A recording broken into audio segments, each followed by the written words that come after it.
నమస్కారం. Big debate ప్రత్యేక చర్చ కార్యక్రమానికి స్వాగతం. రష్యా అధ్యక్షుడు వ్లాదిమిర్ పుతిన్ నిన్న రాత్రి భారత్లో దిగారు. నిన్నటి నుంచి ఈరోజు అర్ధరాత్రి వరకు దాదాపు 27 గంటల పాటు ఆయన భారత్లో అనేక రక్షణ మరియు వాణిజ్యపరమైన ఒప్పందాలు భారత ప్రభుత్వంతో కుదుర్చుకునే ప్రయత్నం చేస్తూ ఉన్నారు. స్వయంగా భారత ప్రధాని విమానాశ్రయంలో రష్యా అధ్యక్షుడికి స్వాగతం పలికారు. ఇవాళంతా కంటిన్యూగా కార్యక్రమాలు నడుస్తున్నాయి. హైదరాబాద్ హౌస్లో వాణిజ్య రక్షణ ఒప్పందాలతో పాటుగా అటు భారత రాష్ట్రపతి గారి గౌరవార్థం నిన్న ఉదయం రాష్ట్రపతి గారిని కలిశారు. ఈరోజు సాయంత్రం రాత్రికి రాష్ట్రపతి రష్యా అధ్యక్షుడి గౌరవార్థం ఒక విందు ఇస్తున్న పరిస్థితి కూడా ఉంది. ఈ ఎన్ని అంశాల మీద భారత రష్యా సంబంధాలు ఎలా ఉండబోతున్న దాని మీద ఇవాళ బిగ్ డిబేట్లో ప్రత్యేక చర్చను చెప్పడం. చర్చలో మనతో పాటు నుమాన్ గారు కాంగ్రెస్ పార్టీ సీనియర్ నాయకులు, ఏఐసీసీ కోఆర్డినేటర్ వారు ఉన్నారు. అలాగే లక్ష్మణ్ గారు ప్రముఖ రాజకీయ సామాజిక విశ్లేషకులు వారు కూడా ఉన్నారు. మరి కాసేపట్లో అమర్నాథ్ గారు భారతీయ జనతా పార్టీ నాయకులు, అలాగే పెంటపాటి పుల్లారావు గారు సీనియర్ రాజకీయ విశ్లేషకులు వారు కూడా మనతో జాయిన్ అవుతారు. ముందుగా లక్ష్మణ్ గారు నమస్కారం. నమస్తే లక్ష్మణ్ గారు, ఉక్రెయిన్ రష్యా వార్ మొదలై 3 సంవత్సరాలు దాటిపోయింది. దాదాపు 4 సంవత్సరాలు అవుతుంది. రేపు ఫిబ్రవరికి 4 సంవత్సరాలు. ఈ నేపథ్యంలో ముందుగా ఒకసారి దాని విషయం కొంచెం మాట్లాడుకుందాం. ఇవాళ భారత ప్రధాని చాలా స్పష్టంగా చెప్పారు, మేము న్యూట్రల్గా లేము, మేము శాంతి వైపు ఉన్నామని ఆయన ఒక కీలకమైన వ్యాఖ్య చేశారు. ఆ యుద్ధం ముగవాలన్నటువంటి కోరికని భారత ప్రధాని ఎక్స్ప్రెస్ చేసినట్టుగా మనకు అర్థమవుతోంది. అది పక్కకు పెడితే అమెరికా ఆంక్షల నేపథ్యంలో ముఖ్యంగా ఆయిల్ విపరీతంగా రష్యా నుంచి మనం కొంటున్నాం అన్న నేపథ్యంలో భారత్ పెద్ద ఎత్తున రష్యా నుంచి ముడి చమురు దిగుమతి చేసుకుంటుంది. దాంతోపాటుగా S-400 రక్షణ వ్యవస్థలు, ఎయిర్ డిఫెన్స్ సిస్టమ్స్తో పాటుగా అత్యాధునిక సుఖోయ్ 57 యుద్ధ విమానాలు, అలాగే 5th జనరేషన్ విమానాలను కూడా కొనే ప్రయత్నం చేస్తూ ఉంది. అలాగే వాణిజ్య లోటు భారీగా ఉన్న నేపథ్యంలో భారత్ నుంచి కూడా రష్యాకి ఎగుమతుల విషయంలో కూడా కీలకమైన నిర్ణయాలు జరుగుతాయి. ఫార్మా, అలాగే వ్యవసాయ రంగానికి సంబంధించిన వినియోగ వస్తువులు ఇవన్నీ కూడా రష్యా కొనుగోలు చేసేలాగా ఒప్పందాలు జరుగుతాయని చెప్తున్నారు. రష్యా నుంచి భారీగా భారత్లో పెట్టుబడులు పెట్టే అవకాశం, అలాగే విద్యకి సంబంధించినటువంటి కొన్ని ఎక్స్చేంజ్ ప్రోగ్రామ్స్, కార్మికుల్ని రష్యాలో చేర్చుకునే, రష్యాలో భారత్కి ఉద్యోగాల కల్పనకి సంబంధించి కూడా కొన్ని కీలకమైన ఒప్పందాలు ఉన్నాయని అంటున్నారు. మొత్తంగా ఎలా చూడాలి లక్ష్మణ్ గారు? అడార్ గారు, మీకు మిగిలినటువంటి మిత్రులకందరికీ ధన్యవాదాలు. చెప్పండి సార్. ఇవాళ భారత్ ఒకనాటి USSR సోవియట్ యూనియన్తో మైత్రి బంధం చాలా పటిష్టమైనటువంటిది. సోవియట్ యూనియన్ సహకారంతో భారతదేశంలో పారిశ్రామిక ఆర్థిక అభివృద్ధిని, అలాగే శాంతి ప్రపంచంలో నెలకొల్పడంలో భారతదేశం చాలా ముఖ్య భూమిక పోషించింది. ఓకే. సోవియట్ యూనియన్ అందజేసినటువంటి సహకారం భారతదేశంలోనే ఒక భారీ పారిశ్రామిక రంగాన్ని అభివృద్ధి చేసుకోవడానికి, వాటి పునాదులపైన ఆర్థిక అభివృద్ధి సాధించడానికి, ఉపాధి అవకాశాలు కల్పించడానికి, ప్రభుత్వ రంగాన్ని నెలకొల్పుకోవడంలో చాలా చరిత్ర మనకు చాలా స్పష్టంగా తెలియజేస్తున్నది. అలాగే బంగ్లాదేశ్ యుద్ధం సందర్భంగా బంగ్లాదేశ్ యుద్ధం సందర్భంగా భారతదేశం యొక్క పాత్ర చాలా కీలకమైనది. ఆ సందర్భంలో అమెరికా 7వ నౌకాదళాన్ని భారతదేశం పైకి నౌకను పంపించింది, యుద్ధ విమానాలు. దీంతో డిగో గార్షియాలో అంటే హిందూ మహాసముద్రంలో తిష్ట వేసింది. ఆ సందర్భంలో సోవియట్ యూనియన్ యొక్క అండదండలు, సహకారం ఇక చరిత్ర మర్చిపోదు. దాని పర్యవసనంగానే భారతదేశం నిలదొక్కున్నది. హిందూ మహాసముద్రం శాంతి మండలంగా పరిరక్షించబడింది, బంగ్లాదేశ్ విముక్తి సాధించబడింది. ఇలా అనేక ఉదంతాలను మనం చెప్పుకోవచ్చు. చరిత్ర చాలా పెద్దది.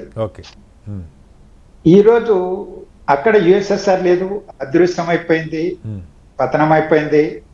రష్యా ఇవాళ నాటో కూటమితో పోరాటం చేస్తున్నది. నాటో విస్తరణలో భాగంగా రెండు దేశాల మధ్య ఒకనాటి పూర్వ USSR భాగాలే ఈరోజు యుద్ధం చేసుకుంటున్నాయి, రష్యా ఉక్రెయిన్. అవును.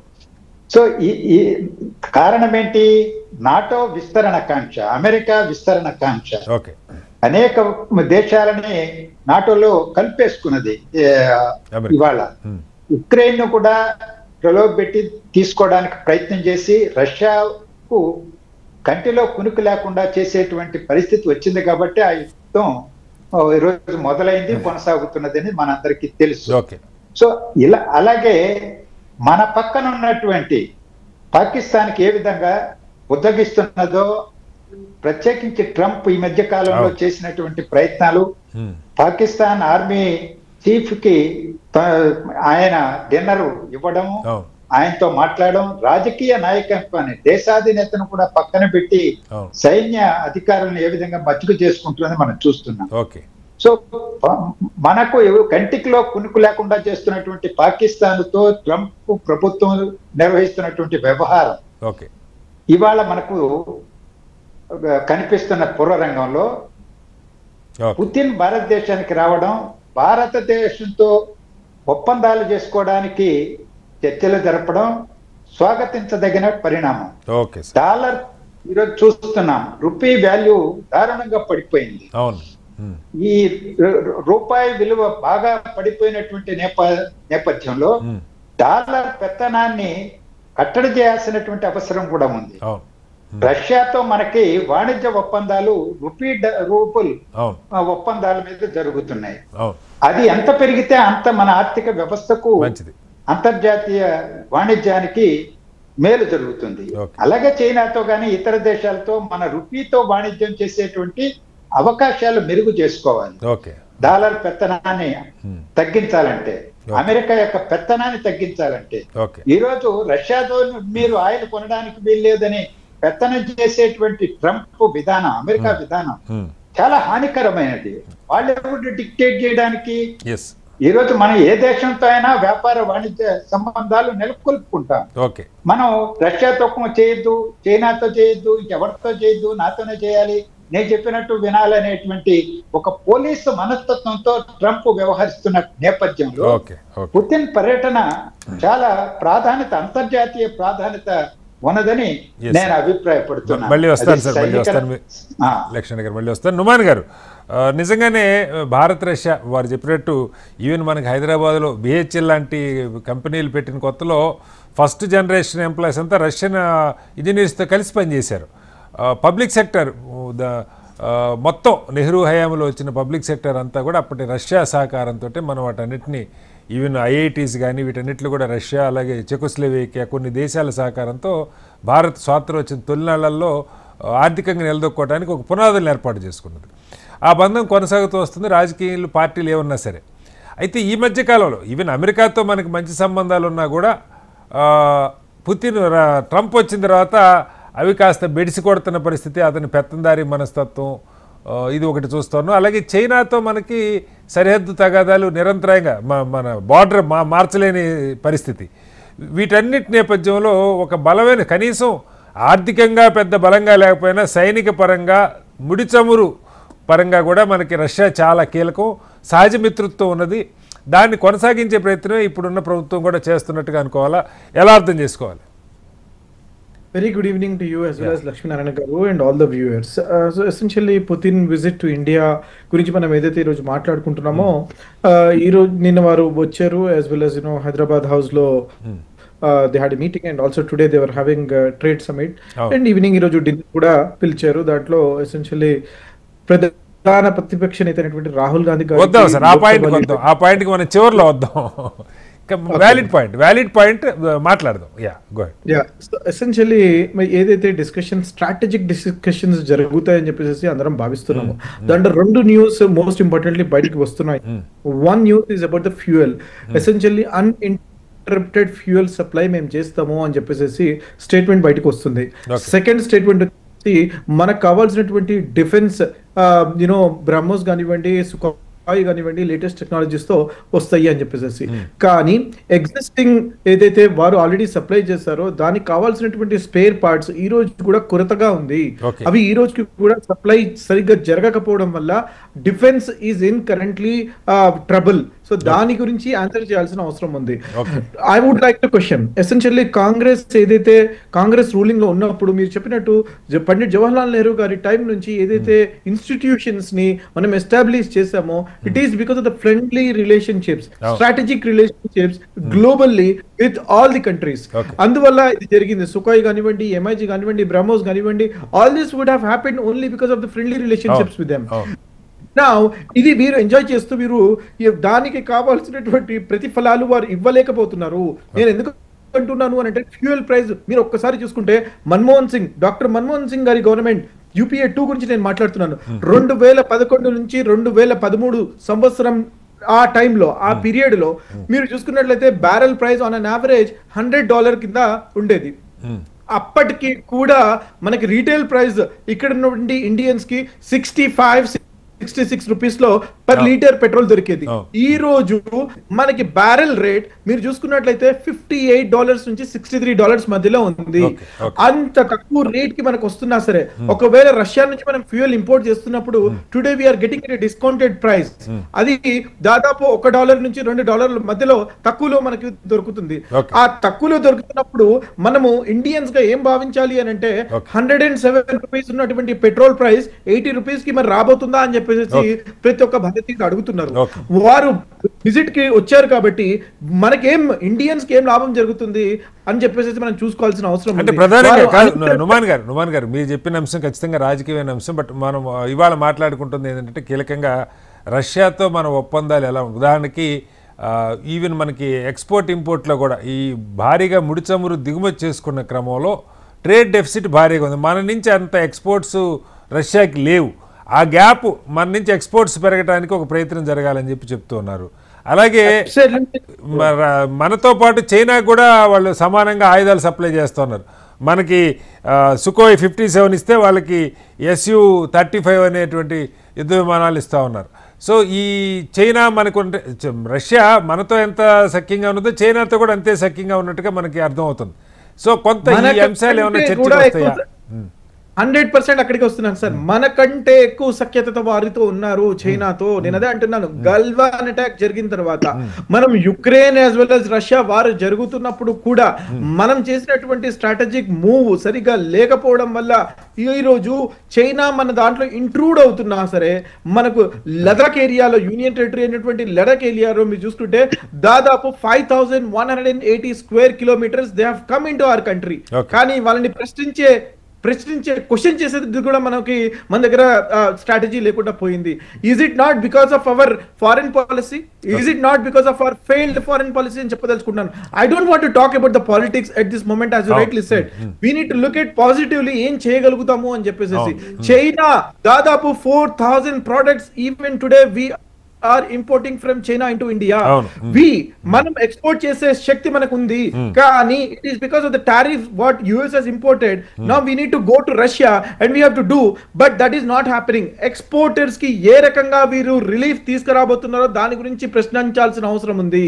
We need to మనం ఒకటే మాట్లాడుతున్నామండి, ఫ్రెండ్లీ రిలేషన్షిప్స్ ఏదైతే మనకు ఉన్నాయో దానిని లెవరేజ్ చేస్తూ దానిని ఎగ్జిస్టింగ్ రిలేషన్స్ ని వీళ్ళు లెవరేజ్ చేస్తూ 100% రేపు పొద్దున్న ఎక్స్పోర్ట్స్ కి పెంచుకోవడానికి ఏ రకంగా అయితే మనకు లబ్ధి చెందుతుందో దాని గురించి డిస్కషన్ చేయాల్సిన అవసరం ఉందండి.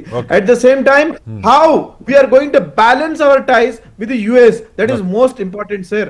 35% of crude oil today we are getting from Russia. 88 million metric tons of fuel we get from Russia. And 245 million metric tons actual గా over గా మనం ఇంపోర్ట్ చేసుకుంటున్నాము.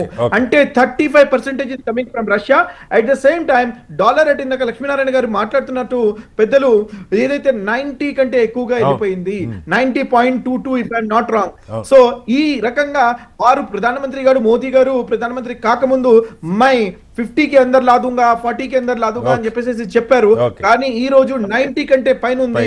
ఎప్పుడు 100 టచ్ అవుతుందో అని చెప్పేసి జనాలు భయపడుతున్నారు, బంబేలు ఎత్తుతున్నారు. దాని గురించి we have to make a very strategic move అని చెప్పేసి నేను రైట్ తెలియజేస్తాను. సార్, మళ్ళీ వస్తాను మీ దగ్గరికి. ఈ రష్యా భారత్ ఒప్పందాలు, ఈ మీటింగ్ గురించి చైనా ఒక ఆశ్చర్యంగా వెల్కమ్ చేస్తూ అక్కడ విదేశాంగ శాఖ స్పందించింది. ఏ దేశం ఒంటరి కాదు, అలాగే ఈ దేశాలన్నీ కలిసి ఉండటం వల్ల అమెరికా అలాగే యూరోప్ వెస్టర్న్ కంట్రీస్ పెట్టినటువంటి ఆంక్షలు పెద్దగా ఫలించే అవకాశం లేదని చెప్పి కూడా చైనా మాట్లాడటం. అంటే ఈ చైనా ధోరణి దీనికి సంబంధించి ఇవాళ రష్యాతో మన దోస్తీకి సంబంధించి పాజిటివ్గానే రియాక్ట్ అవుతున్నట్టుగా ఉంది. ఎలా అర్థం చేసుకోవాలి? అది మనం సంతోషించాల్సినటువంటి అంశంగా నేను భావిస్తున్నాను. ఓకే. ఎందుకు చైనా సానుకూలంగా స్పందించింది? అమెరికా అధ్యక్షుడు ట్రంప్ ఏ విధంగా దూకుడుగా వ్యవహరిస్తున్నారో ఓకే, భారతదేశం పైనే కాదు, అది చైనా పైన, ప్రపంచ దేశాలన్నింటిపైన అవును, వాణిజ్యాన్ని ఆయుధంగా వినియోగించి అవును, వాళ్ళ ప్రపంచం పైన పెత్తనం చేయాలి, డిక్టేషన్ అనేటువంటి పదాలు పదే పదే వినిపిస్తున్నాయి. అవును, అలాంటి పరిస్థితుల్లో ప్రపంచం అంతా కూడా ఆందోళన చెందుతున్న పూర్వరంగంలో okay, China, Bharat, Russia, Brazil, South Africa BRICS, ఇలా కలిసి వచ్చేటువంటి ప్రపంచ దేశాలన్నింటిని కూడా కలుపుకోవాల్సినటువంటి తరుణం. అవును, ఇప్పుడు ఐక్యరాజ్య సమితి, ప్రపంచ బ్యాంకు, లేకపోతే ప్రపంచ ఆరోగ్య సంస్థ, ఏ వ్యవస్థను కూడా ఈరోజు వాటి స్వతంత్రంగా పనిచేయడానికి వీలైన ఒక పరిస్థితిని తీసుకొచ్చేశారు. ఓకే, డబ్ల్యూటీఓతో సహా. ఇలాంటి ఒక అస్థిరతమైనటువంటి వాతావరణాన్ని ప్రపంచంలో ట్రంప్ ఆదేశంలతో సహా సృష్టించిన తర్వాత ఈరోజు భావ సారూప్యం కలిగినటువంటి వాళ్ళు, సైద్ధాంతిక పరమైనటువంటి సారూప్యత లేకపోవచ్చు. ఈరోజు అమెరికాకు మనకు లేదు కానీ స్నేహాన్ని కోరుకుంటాం, మనకు చైనాకు లేదు భావ సారూప్యత కానీ స్నేహాన్ని కోరుకుంటాం. అలాగే రష్యాతో కూడా ఇవాళ అక్కడ కమ్యూనిస్టులు కాదు కదా రష్యాలో అధికారంలో ఉన్నది. అంటే వేరే కోణంలో ఆలోచిస్తే మోడీ గారికి, లేకపోతే పుతిన్ కు, ట్రంప్ కు, ఇవన్నీ కూడా చాలా విషయాలు మాట్లాడుకోవాలి. దేశాలుగా చూసినప్పుడు ఈరోజు స్నేహ సంబంధాలు మనకు అవసరం.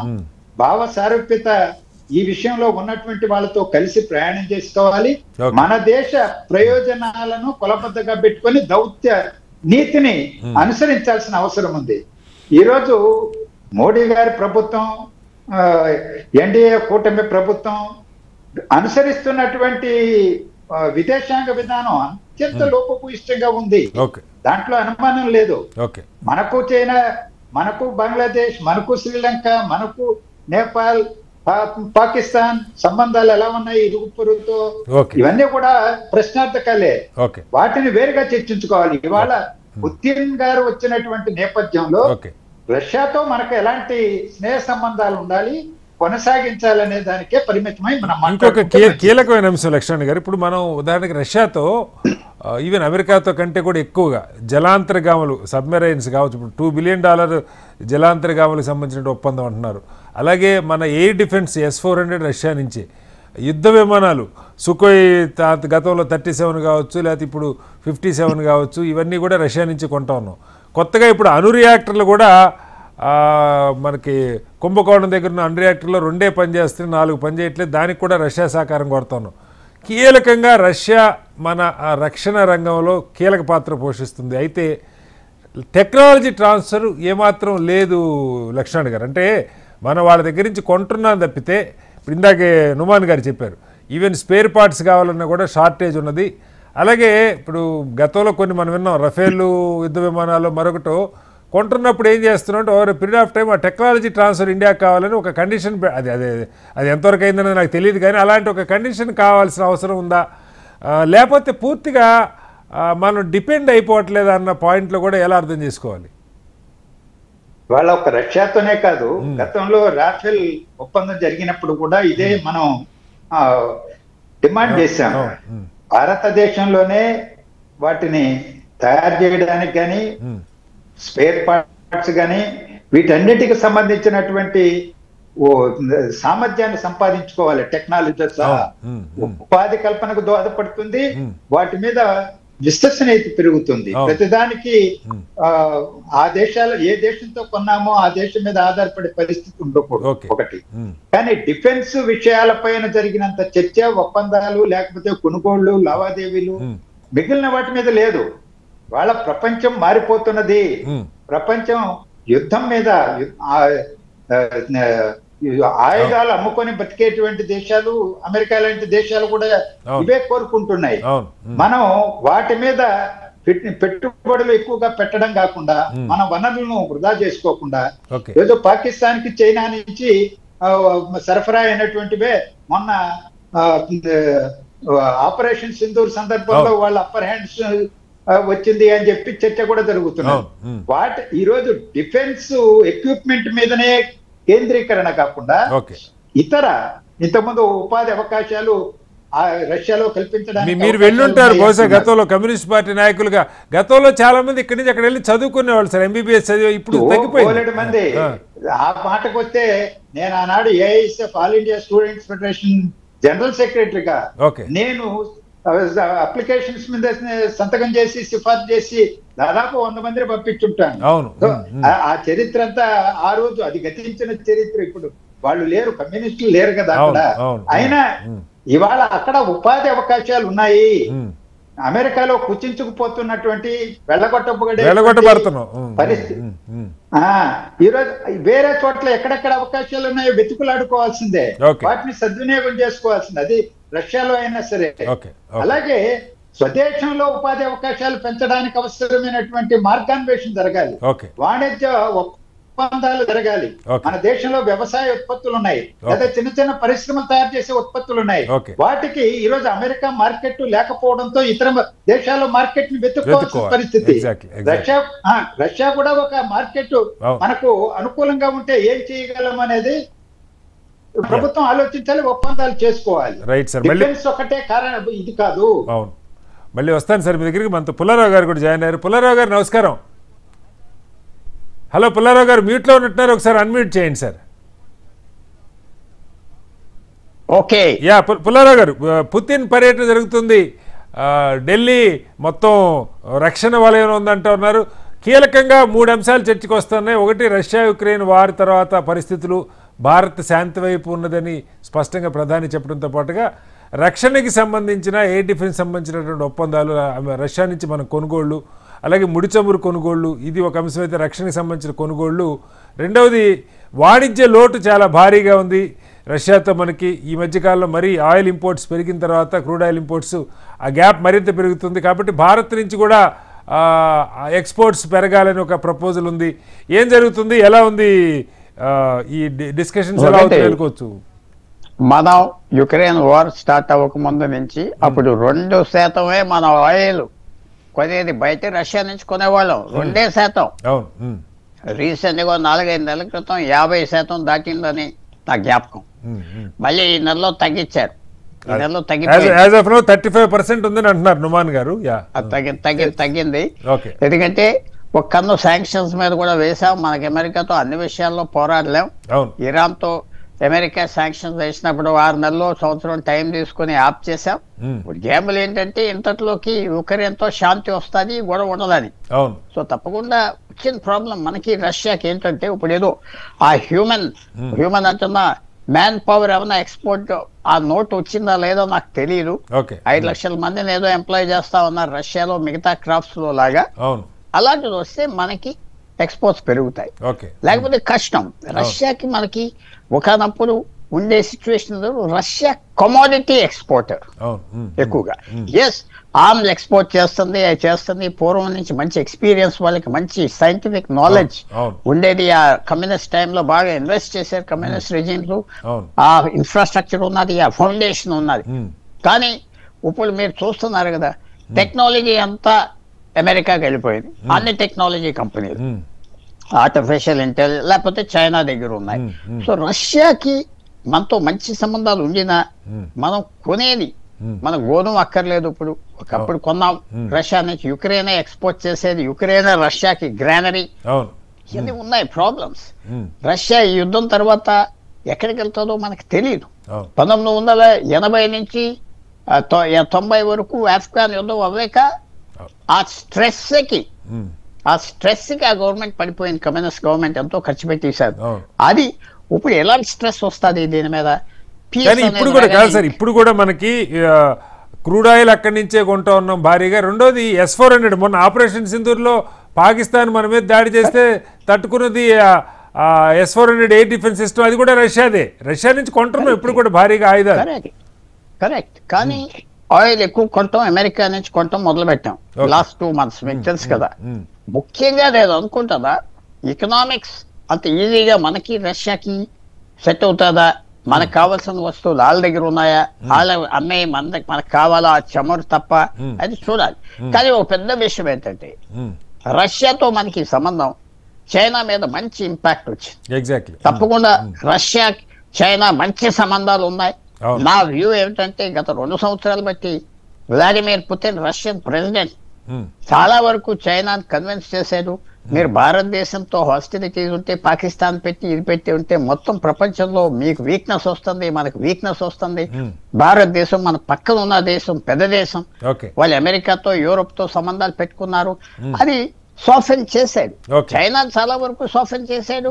అలాగే సెప్టెంబర్ నెలలో షాంఘాయ్ కోఆపరేషన్ మీటింగ్ చైనాలో జరిగింది. అప్పుడు నరేంద్ర మోడీ ప్రధానమంత్రి వెళ్ళాడు.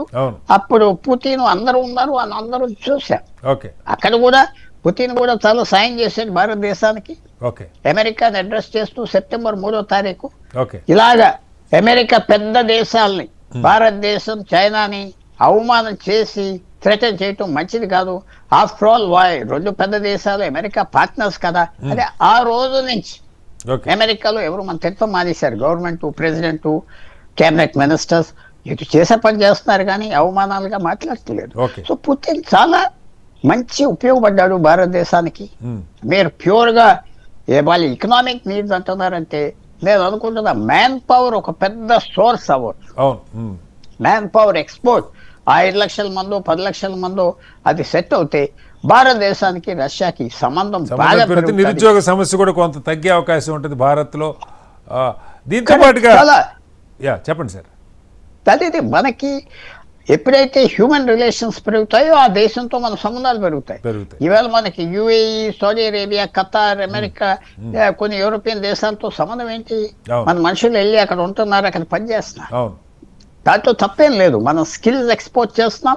వాళ్ళకి 5 రెట్టింపులు జీతాలు ఎక్కువ వస్తాయి. ఎక్కడికంటే ఇంటికి పంపిస్తారు. వాళ్ళు ఇంప్రూవ్మెంట్ చేస్తున్నారు లైఫ్. మన అమెరికా వెళ్ళి పనిచేయటం ఎందుకు? రష్యా వెళ్ళి పనిచేయచ్చు, తప్పులేదు. ఈ రోజుల్లో మొబిలిటీ ఉన్నది. స్కిల్ వర్కర్స్ కి కావాలి. భారతదేశం పీపుల్ కి మంచి రెప్యుటేషన్. సో అది ఎదురు చూస్తుంది. రష్యా మనకి రాజకీయంగా ఇంటర్నేషనల్ రిలేషన్స్ అన్నిటికీ ఉపయోగపడుతుంది. సో ఇప్పుడు ఒక మాట చెప్పండి సార్. ఇప్పుడు కాదు సార్, ఇప్పటికే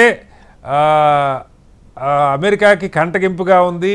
రష్యా దగ్గర నుంచి కొనొద్దంటున్నా భారత్ ఆయిల్ కొంటూనే ఉంది అని శాంక్షన్స్ మీద శాంక్షన్స్ అయినా ఇవాళ రాత్రికి స్పందిస్తాడో రేపు పొద్దున స్పందిస్తాడో నాకైతే సందేహంగానే ఉంది.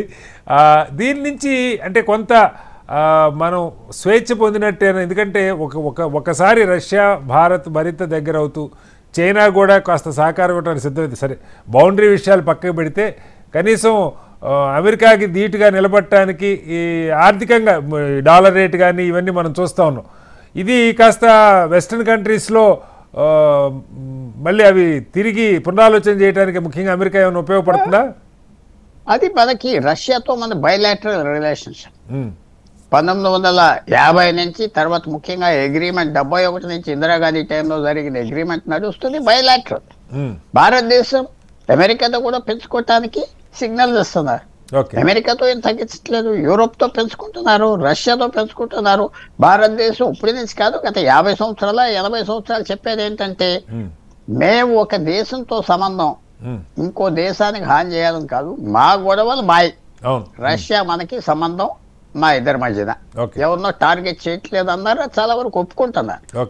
ఈవేళ వ్లాదిమిర్ పుతిన్ ఉక్రెయిన్ పీస్ కి కొంచెం ముందరికి వెళ్ళిపోతే ఈ గొడవలన్నీ చాలా వరకు తగ్గిపోతాయి భారతదేశానికి. తర్వాత ఎవరో చెప్పినట్టుగా పెద్ద రైటర్స్ అందరు చెప్పింది డొనాల్డ్ ట్రంప్ కి అన్ని దేశాలతో తగువైతే ఎలాగా ఆయన కూడా తగ్గుతాడు. ఎందుకంటే భారతదేశం పట్టింపు లేకపోతే ఇంకేం చేస్తారు? పట్టింపు లేదని భారతదేశం ఆ సిగ్నల్స్ ఇచ్చింది కదా, సిగ్నల్స్ ఇచ్చింది, మేమేమి లెక్క పెట్టాం అని సిగ్నల్స్ ఇచ్చారు. సో నేను అంత ఇంపాక్ట్ ఉంటుంది అని నేను ఎక్స్పెక్ట్ చేయట్లేదు. ఇంకో 50% వేసారంటే చైనా మీద ఎంత చేయలేదు, భయపడి వేయలేదు కదా. వాళ్ళ దగ్గర రేర్ మినరల్స్ ఉన్నాయి, మ్యాగ్నెట్స్ ఉన్నాయి అని వస్తుంది, క్రిటిసిజం వస్తుంది. నిన్న పుతిన్ కూడా ఏమన్నాడు, అమెరికా మా దగ్గర నుంచి కొంటుంది అన్నాడు. అమెరికా మా దగ్గర నుంచి కొంటుంది, యూరోప్ కొంటుంది. తర్వాత ఇంకో మంచి విషయం ఏంటంటే ఈ న్యూక్లియర్ రియాక్టర్స్ రష్యా దాంట్లో ఎక్స్పర్ట్. నేను ఇందాక మాట చెప్పా, వాళ్ళకి 50-60 సంవత్సరాలు బట్టి విశేషమైన సైన్స్ డెవలప్ చేశారు రష్యా. తర్వాత హిస్టరీలో కూడా అంటే 100 సంవత్సరాలు 200 సంవత్సరాల క్రితం నుంచి కూడా సైన్స్ కి చాలా ఎంఫసిస్ ఆ రష్యాలో ఉండేది, ఎప్పుడు ఉండేది. సైన్స్ టెక్నాలజీ అన్ని ఎక్కువ ఇంపార్టెన్స్ ఇచ్చేవాడు ఎడ్యుకేషన్ కి, వాటికి. సో అవన్నీ ఉపయోగపడతాయి. కానీ వాళ్ళు మన అవసరాలన్నీ తీర్చలేరు రష్యా. కానీ ఇందాక కూడా ఆ పాయింట్ అడిగాను సార్ నేను, రక్షణకి సంబంధించి మీరు జాయిన్ కాకముందు కూడా అదే అడిగాను. ఈవెన్ న్యూక్లియర్ రియాక్టర్స్, కుంభకోణంలో న్యూక్లియర్ రియాక్టర్స్ కూడా 4 పనిచేయని దశలో ఉన్న వాటిని తిరిగి పనిచేయించే టెక్నాలజీ సపోర్ట్ ఇస్తామని చెప్పి రష్యా ముందుకు వచ్చింది అంటున్నారు. మన ఎయిర్ డిఫెన్స్, అలాగే latest 5th generation fighter jets ఇవన్నీ కూడా రష్యా నుంచే కొంటా ఉన్నాం. కానీ టెక్నాలజీ ట్రాన్స్ఫర్ వాళ్ళ నుంచి మనకి ఎట్లయితే ఇతర దేశాల నుంచి కావట్లేదు, ఇక్కడి నుంచి కూడా టెక్నాలజీ ట్రాన్స్ఫర్ కావట్లా. ఇది ఒక రకంగా మన సెక్యూరిటీలో బగ్ కాదా? అలాగే డిపెండెన్సీ పెరిగిపోదంటే ఎలా అర్థం చేసుకోవాలి? అన్ని మనం ఒక రష్యా మన సప్లయర్ కాదు. జర్మనీ నుంచి సబ్మరీన్స్ కొంటున్నాం, ఫ్రాన్స్ నుంచి ప్లేన్స్ కొంటున్నాం, అమెరికా నుంచి ప్లేన్స్ కొంటున్నాం. ఇది ఇది మనం డైవర్సిఫై అయిపోయింది, ఒక రష్యా మీద ఆధారపడలేదు. రష్యా మీద కొన్ని ఇంపోర్ట్ చేస్తున్నాం, ఆ సిస్టమ్స్ ఇంకోళ్ళు ఇస్తా అంటున్నారు. సో ఇది మనం కేర్ఫుల్ గా చేస్తున్నారు. డిఫెన్స్ పర్చేసెస్ ఎవరి మీద డిపెండెన్సీ లేకుండా. తర్వాత మీకు తెలియంది కాదు, మొత్తం వార్ మారిపోయింది కదా, అంత టెక్నాలజీ వార్ కదా. సోల్జర్స్ ఒకళ్ళ మీద ఒకళ్ళు కత్తులతోనూ తుపాకులతో కాల్చుకోవటం లేదు కదా, ఇంకా అంతా ఏరియల్ వార్, టెక్నాలజీ వార్. అది భారతదేశం ఎంఫసిస్ తెస్తే మనమే ముందరికి వెళ్ళిపోవచ్చు. మన దగ్గర సైంటిఫిక్ పూల్ ఉన్నది. సో మనతో అమర్నాథ్ గారు, భారతీయ జనతా పార్టీ నాయకులు కూడా జాయిన్ అయ్యారు. అమర్నాథ్ గారు నమస్కారం. అమర్నాథ్ గారు, ఇవాళ 27 గంటల పర్యటన పుతింది దాదాపు చివరికి వస్తుంది. కీలకంగా రక్షణ వాణిజ్య ఒప్పందాల సమావేశం హైదరాబాద్ హౌస్లో జరిగింది. రక్షణకైతే దాదాపుగా S-400 దగ్గర నుంచి సుఖోయ్ 57, అలాగే సబ్మెరైన్స్, అణు రియాక్టర్స్, వీటన్నిటికీ రష్యా అంటే ఇందులో తప్పని మన వల్ల మనకు సపోర్ట్ ఇస్తున్నారు. కానీ డిపెండెన్సీ పెరిగిపోతున్నది ఒకటైతే. 2 ట్రేడ్ డెఫిసిట్ భారీగా పెరుగుతుంది. ఈ మధ్య మనం క్రూడ్ ఆయిల్ విపరీతంగా రష్యా నుంచి ఇంపోర్ట్ చేసుకోవడం వల్ల ట్రేడ్ డెఫిసిట్ పెరుగుతుంది. ఆ మేరకు భారత్ నుంచి ఎక్స్పోర్ట్స్ పెరిగే విషయంలో మరి ఏ మేరకు ఈ సమావేశం సక్సెస్ అయ్యే అవకాశం ఉంది? మొదట మా ప్యానెల్లోని మిత్రులకు, మీకు ప్రేక్షకులందరూ నమస్కారం అండి. ప్రధానంగా అంటే ఈ 27 గంటల పర్యటనలో మన వైపు నుంచి ఉన్న ఎజెండా ఏముంటుంది సార్? మన రైతులు పండించిన ధాన్యము, లేకుండా మన టెక్స్టైల్ ఇండస్ట్రీ, లేకుండా మన ఆక్వాకల్చరు, లేకుంటే మన మహిళలు తయారు చేసిన ఐటమ్స్ను ఎక్స్పోర్ట్ చేయాలి.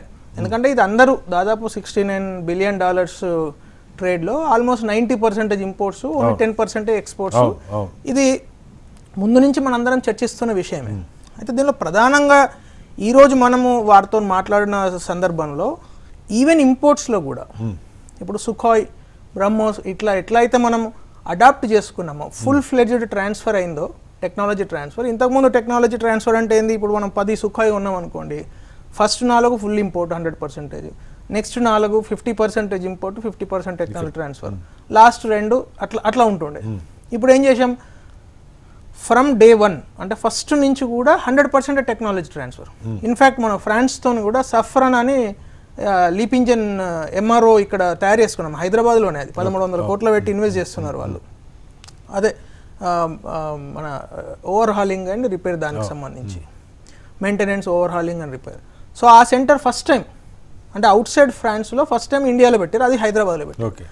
ఈ విధంగా ఏవైతే టెక్నాలజీ ట్రాన్స్ఫర్ జరుగుతున్నదో, అట్లాగే ఇప్పుడు మన నుంచి ఎక్స్పోర్ట్స్, మన నుంచి ఏవైతే ప్రధానంగా ఎక్స్పోర్ట్స్ అమెరికా టారిఫ్ విధించడం వల్ల హిట్ అయిన సెక్టర్స్, స్పెసిఫిక్గా ఇది ఇప్పుడు నేను చెప్పిన 3 టెక్స్టైల్ కావచ్చు, అగ్రికల్చర్ కావచ్చు, ఎందుకంటే మన రైతులు ఫార్మా కూడా కొంత ఫార్మా ఎగ్జాక్ట్లీ.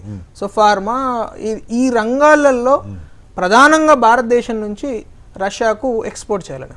దాంతో పాటుగా ఇంకొక ఇంపార్టెంట్ డిస్కషన్ ఏం జరిగిందంటే, ఇంతకుముందు అంటే 1 year బ్యాక్ కూడా, అంటే లాస్ట్ యాన్యువల్ సమ్మిట్లో కూడా ఈ విషయం డిస్కషన్కి వచ్చింది. ఇండియా అంటే రష్యాకు సంబంధించిన కంపెనీలలో లేకుంటే రష్యాకు కావాల్సిన స్కిల్ సెట్స్తో ఉన్న హ్యూమన్ మ్యాన్ పవర్ను ఇండియాలో మనం స్కిల్ సెట్స్ను ట్రైన్ చేసి వాళ్ళని అక్కడికి పంపాలి. ఆ విధంగా ఒకటి మనకు ఎంప్లాయ్మెంట్ జనరేట్ అవుతుంది, రష్యాకు ఏదైతే హ్యూమన్ రిసోర్సెస్ క్రంచ్ ఉందో అది వాళ్ళు సాల్వ్ చేసుకుంటారు. సో ఈ విధంగా కూడా దీనిపైన కూడా దీంతో పాటుగా భారతదేశంలో ఉండే ఎంఎన్సీస్ అంటే మొన్నటిగా మనం అసిటీ ఒప్పందం చేసుకున్నాం, ఆస్ట్రేలియా, కెనడా అండ్ ఇండియా మన G20 సమావేశాల సందర్భంగా. దీనిలో తయారైన ఏఐ సాఫ్ట్వేర్స్ కావచ్చు, మిగతా సాఫ్ట్వేర్స్ రష్యా దగ్గర ఉన్న మ్యానుఫ్యాక్చరింగ్ అట్లాగే డిఫెన్స్ కేపబిలిటీస్కు అనుసంధానం చేస్తూ ఏ విధంగా అక్కడ మన ఎంఎన్సీస్కు అక్కడ ఆపర్చునిటీస్ ఉన్నాయి. అట్లాగే రష్యన్ ఇన్వెస్ట్మెంట్స్ కూడా ఇండియాలో కావాలని కూడా ఒక చర్చ నడుస్తూ ఉంది. ఎగ్జాక్ట్లీ. ఇన్ఫ్యాక్ట్ మీరు మన జ్ఞాపకం ఉంటే యాక్చువల్గా 5 years బ్యాక్ మనం ఎప్పుడైతే రష్యా నుంచి రూపాయి మారక విలువలో మనము ఇంపోర్ట్ చేయడం స్టార్ట్ చేసామో ఆయిల్, అప్పుడు రష్యాతో ఉన్న ప్రధానమైన మన అపీల్ ఏంటంటే ఆ రూపాయితోని ఏదైతే ఇన్వెస్ట్మెంట్ అంటే మేము డబ్బులు మీకు ఇస్తున్నామో రూపాయి రూపంలో ఆ మొత్తం అమౌంట్ కూడా ఇండియాలోనే ఇన్వెస్ట్ చేయండి. దానివల్ల 2 రకాలుగా ఆ డబ్బు బయటకు వెళ్ళదు, 2 వాళ్ళకి కూడా ఇక్కడ ఆపర్చునిటీ. అలా వచ్చిందా ఇప్పుడు నయారా పెట్రోల్ బంకులు ఇవన్నీ అట్లా వచ్చిన కంపెనీస్. సో రష్యా నుంచి చాలా ఇక్కడ కూడా ఇప్పుడు మనము ఏమంటారు దాన్ని స్మాల్ మాడ్యులర్ రియాక్టర్స్ SMR అంట. ఈ స్మాల్ మాడ్యులర్ రియాక్టర్స్ ను ఇండియాలోనే తయారు చేసి ఇండియన్ గవర్నమెంట్ టార్గెట్ ఏంటంటే లాస్ట్ టైం బడ్జెట్ లో కూడా మనం పెట్టుకున్నాం 1500 నుంచి 2000 very small mini nuclear reactors తోని సివిల్ న్యూక్లియర్ ఫెసిలిటీస్ ఇంప్రూవ్ చేయాలి. అంటే 20 MW నుంచి అప్రాక్సిమేట్లీ 50 MW వరకు ఈ రేంజ్ లో ఉండేటి. అంటే అది పొల్యూషన్ తక్కువ ఉంటుంది, ప్లస్ ఇప్పుడు హైదరాబాద్ ఉన్నదనుకోండి, హైదరాబాద్ ఒక ప్రాంతానికి ఒక న్యూక్లియర్ రియాక్టర్ సరిపోతుంది. ఆ విధంగా ఆ మోడల్లో స్మాల్ మాడ్యులర్ రియాక్టర్స్ ఇక్కడే తయారు చేసి ఇక్కడే ఇన్స్టాల్ చేసే విధంగా. అట్లాగే రొసటామ్ అని ఒక కంపెనీ ఉంది, సివిల్ న్యూక్లియర్ ఫెసిలిటీస్. ఆ Rosatom company CEO last 6 months back మహారాష్ట్రతో MOU చేసుకోవడం జరిగింది. ఏది మ్యానుఫ్యాక్చరింగ్ ఇక్కడ ఎస్టాబ్లిష్ చేయడానికి. సో ఇవన్నీ చూస్తే ప్రధానంగా మనకు 2 విషయాలు చాలా క్లియర్గా అర్థమవుతున్నాయి. ఒకటి ఏంటంటే రష్యాతో మనకు ముందు నుంచి ఏదైతే సంబంధ బాంధవ్యాలు ఉన్నాయో అది ఇంకా బలపడుతున్నాయి. ఆ బలపడడంలో 2 దేశాలకు కూడా లాభం జరుగుతున్నది. But at the same time we have to be very cautious, ఎందుకంటే కంటిన్యూస్లీ ఇంపోర్టింగ్ మనం చేస్తూ ఉన్నా కూడా కరెక్ట్ కాదు అనేది చాలా కేటగారికల్గా పుతిన్ గారికి చెప్పినట్టు కనబడుతున్నది. ఎందుకంటే వాళ్ళు ఈ 3 ప్రధానమైన రంగాలలో హీ ఓన్లీ వెరీ అంటే చాలా చెప్పారు 3 ప్రధానమైన రంగాల ఎక్స్పోర్ట్స్ పెరుగుతాయని.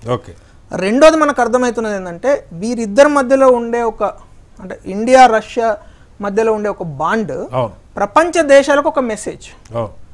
చైనా కూడా పాజిటివ్ గానే రియాక్ట్ అయింది దీని గురించి, చాలా వెల్కమింగ్ గానే అమెరికాకి ఇది మంచిది, దీనివల్ల వాళ్ళ ఆంక్షలు పెద్దగా ఫలించే అవకాశం ఉండదని కూడా మాట్లాడుతున్న పరిస్థితి. సో నిన్న కూడా నేను ఒక ఛానల్లో ఇదే చెప్తున్నాను అనమాట. బేసికల్ ఏంటంటే మన విదేశాంగ నీతి చాలా సింపుల్ సార్. ఇప్పుడు మోడీ గారి పరిపాలనలో మన విదేశాంగ నీతి ఏంటంటే trust no one, no one is our enemy, and dependence on no one. Atmanirbhar, మన ఆత్మనిర్భరత పెంచాలి డిఫెన్స్లో వచ్చి అనేక రంగాలలో. At the same time you don't have any enemy, don't consider any one as your enemy. ఇప్పుడు అమెరికా దగ్గరికి వెళ్తే వాళ్ళ మీద డిపెండెన్సీ లేదన్న దగ్గరే పాయింట్ సార్. ఇప్పుడు ఉదాహరణకి మనకి రఫేల్ అప్పుడు కూడా ఈ చర్చ జరిగింది, టెక్నాలజీ ట్రాన్స్ఫర్ కావాలని. బట్ ఫైనల్గా అది టెక్నాలజీ ట్రాన్స్ఫర్ ఏ మేరకు HAL అనిల్ అంబానీ కంపెనీనా ఆ గందరగోళం ఒకటి ఉంటే, ఇప్పుడు సుఖోయ్ 57 కొంటున్నాం, న్యూక్లియర్ రియాక్టర్ సంబంధించి వాళ్ళ దగ్గర కొంటున్నాం, సబ్మెరైన్స్ వాళ్ళ దగ్గర సపోర్ట్ తీసుకుంటున్నటువంటి పరిస్థితి. మ్యానుఫ్యాక్చరింగ్ వేరు, టెక్నాలజీ ట్రాన్స్ఫర్ వేరు. మీరు ఇక్కడ మ్యానుఫ్యాక్చరింగ్ జరిగితే సరే ఎంప్లాయ్మెంట్ ఆ మేరకు మనకి జనరేట్ అవుతుంది. టెక్నాలజీ ట్రాన్స్ఫర్ విషయంలో ఎంతవరకు ముందుకున్నాం అనేది ఒక పాయింట్. క్లియర్ సార్, నేను చెప్తున్న మాట కాదు. ఇప్పుడు దట్ కంపెనీ రాస్టెక్ CEO సెర్గీ అని హీ ఓన్లీ సెడ్, ఇంతకు ముందు భారతదేశానికి మేము ఏదైనా, హీఈస్ అ డిఫెన్స్ మ్యానుఫ్యాక్చరింగ్ కంపెనీ, ఇంతకు ముందు సుఖాయ్ ప్లేన్స్ ఫైటర్ జెట్స్ తయారు చేసే కంపెనీ CEO చెప్పిన మాట. వాట్ ఈ సెడ్ ఈస్, ఇప్పుడు మేము ఇంతకు ముందు వేరే కంట్రీస్కు చేస్తే మేము ఫుల్ ఫ్లెజ్డ్ టెక్నాలజీ ట్రాన్స్ఫర్ చేసేది కాదు, వాళ్ళకి ఎంత అవసరమో అంతే చేసేది. ఈ రోజు చాలా క్లియర్, భారతదేశం is our friend, so we're transferring 100% technology. So వారు చెప్పిన మాటనైతే మనము యాక్సెప్ట్ చేయాలి. తర్వాత మనకి ఇప్పుడు క్వాడ్ లో భారత్ ఉంది, రష్యా లేదు. అట్లాగే ఇవాళ పుతిన్ గారు ఈ యురేషియా దానిలో కూడా భారత్ భాగం కావాలని మాట్లాడుతున్నారు. ఇది అంటే ఖచ్చితంగా మనం ఇండిపెండెంట్గానే డెసిషన్స్ తీసుకుంటాం, కానీ రష్యా నుంచి ఏమైనా ఒత్తిడి ఏమైనా ఉందా కొన్ని అంశాల మీద అన్నది? అంటే సార్ ఇప్పుడు ఏ దేశమైనా దాని మిత్ర దేశం పైన ఒత్తిడి తీసుకురావడానికి ప్రయత్నం చేయడం సర్వసహజం.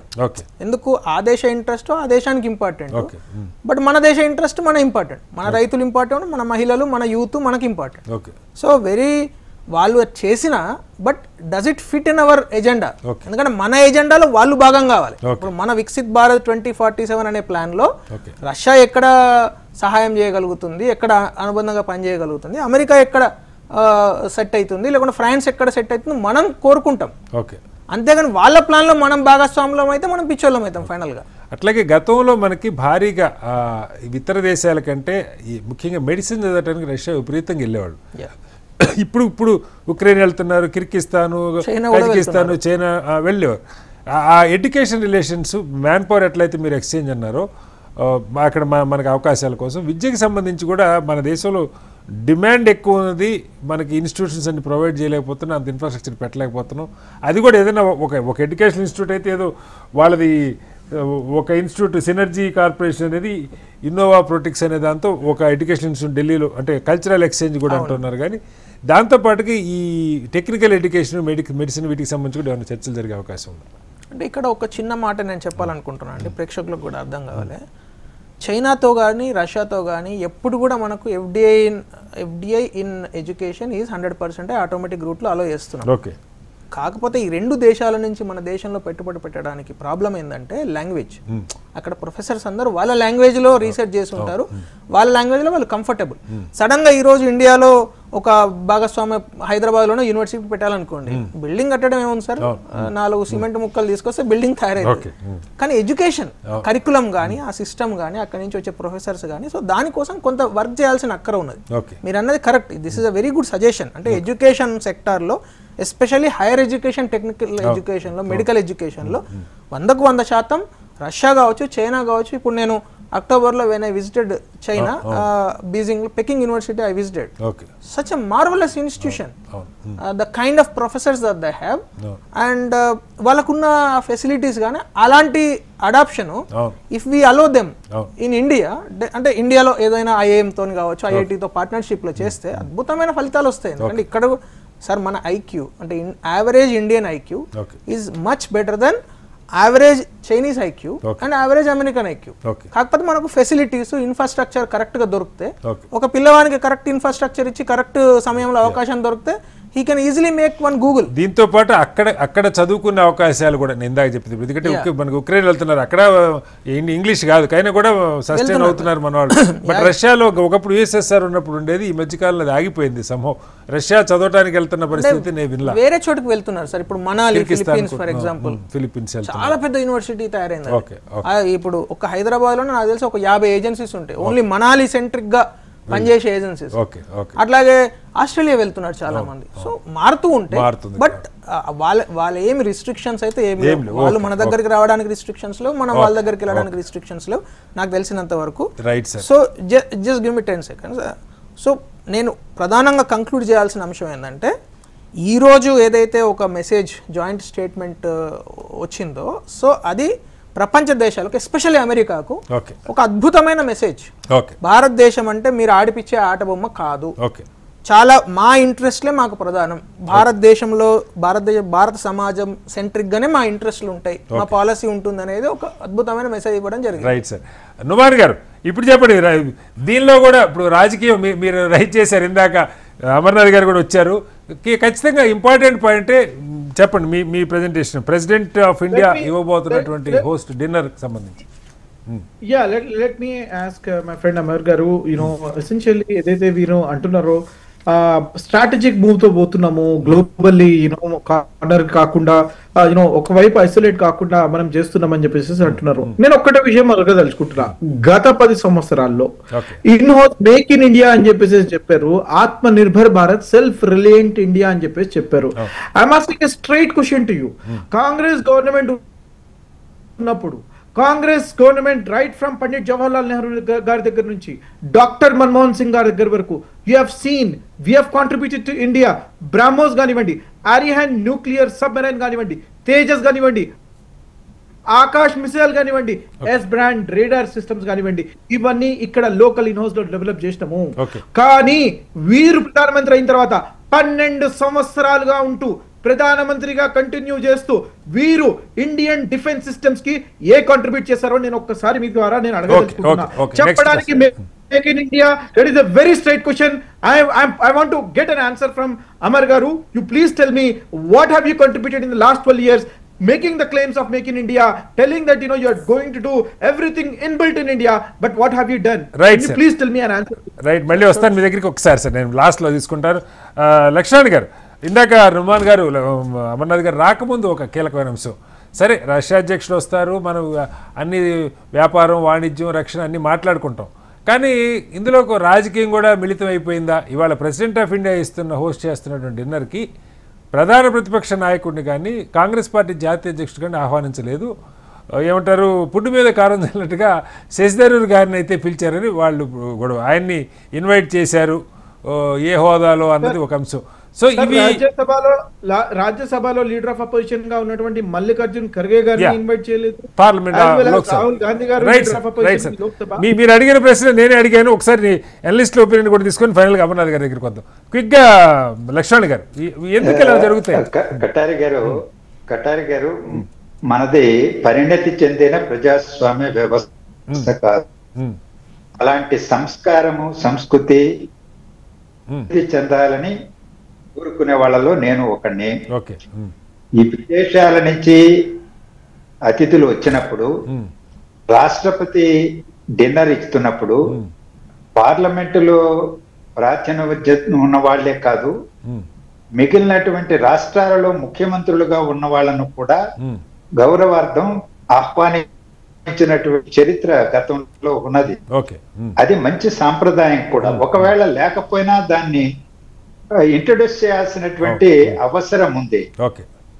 ఈరోజు అధికారంలో ఉన్నటువంటి వాళ్ళే ప్రాతినిధ్యం వహించడం ఒకటి.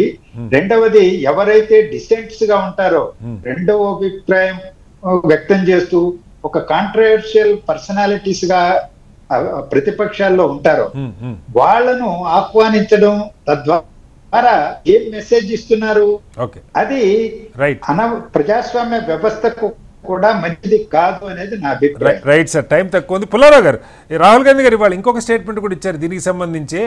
విదేశీ ప్రతినిధులు ఎవరు వచ్చిన అధ్యక్షులు కావచ్చు, లేకపోతే అక్కడి నుంచి మంత్రులు కావచ్చు, గతంలో ప్రతిపక్ష నాయకులు కూడా ఎవరన్నా కూడా కలిసేవారు, అట్లా రాహుల్ గాంధీ గారిని కూడా కొంతమంది కలిసేవారు. ఈ మధ్య కాలంలో దాని విషయంలో ప్రభుత్వం ఒక రకంగా వాళ్ళని నియంత్రించే ప్రయత్నం చేస్తూ ఉంది, కలవద్దన్న సంకేతం వాళ్ళకి ఇస్తుంది, ఇది మంచి పద్ధతి కాదన్నారు. దాని పక్క పెడితే ఈ డిన్నర్కి సంబంధించి ఆ ఇంక్లూజివ్నెస్ ఎందుకు చూపించలేకపోతున్నావు? అది కరెక్టా, రైటా, రాంగా? మీరు చాలా డిన్నర్లు చూసుంటారు, చెప్పండి. చాలా చాలా చాలా మన ఆంధ్రప్రదేశ్, తెలంగాణలో ముఖ్యమంత్రి leader of the opposition invite చేసి భోజనానికి కూర్చుంటే ఇద్దరు ఆనందపడదాం. చేస్తారా? చేయరు కదా. చేస్తారా? ముఖ్యమంత్రి ప్రతిపక్ష నాయకుడు కూర్చోపోవచ్చు, గవర్నర్ పిలిచినప్పుడు పిలుస్తున్నారు కదా ప్రతిపక్ష నాయకులు కూడా.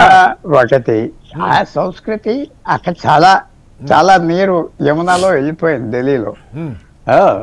ఎవరు తప్పు నేను చెప్పలేను. నోమాన్ గారు మా తప్పు గారు ఉంటారు, లేకపోతే అంటే గతంలో మీ ఎక్స్పీరియన్స్ లో మీరు గతంలో చూసారు ఎక్స్పీరియన్స్ లో ఇప్పుడు పాలిటిక్స్ జాతీయ స్థాయిలో రాష్ట్రాల్లో పంచాయతీ పక్క పాలిటిక్స్ బికమ్ చాలా విషేట్ అయిపోయింది. ఏదో రకంగా గెలవాలి, క్రిటిసిజం చేస్తున్నారు మంత్రులు, leader of the opposition, leader of the మంత్రులు, ఎంత విషేట్ అయిపోయింది.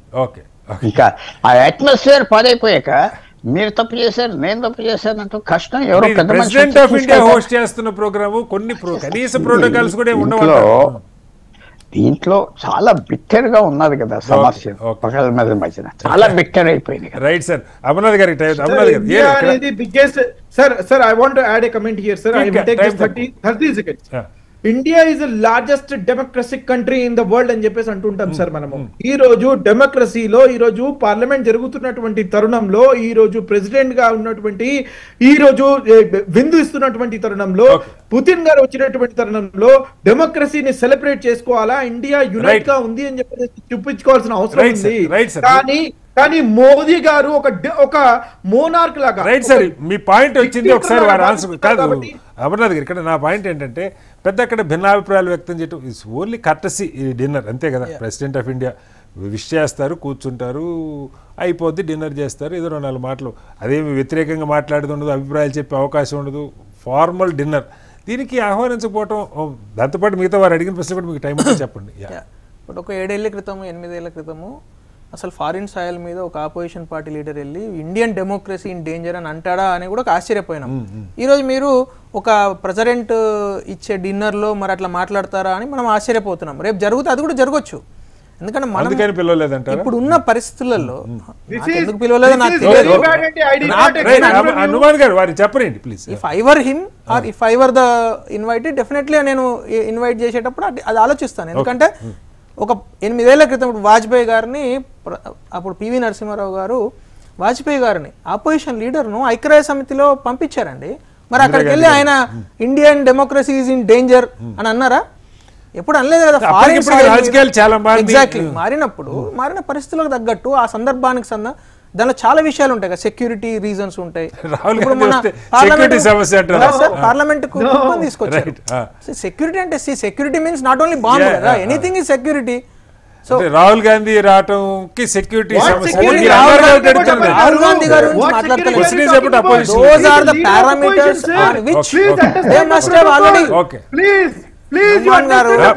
అలాంటి పారామీటర్స్ మీద వాళ్ళు అసెస్ చేసి ఉంటారు, ఎవరిని పిలవాలి ఎవరిని పిలవద్దు.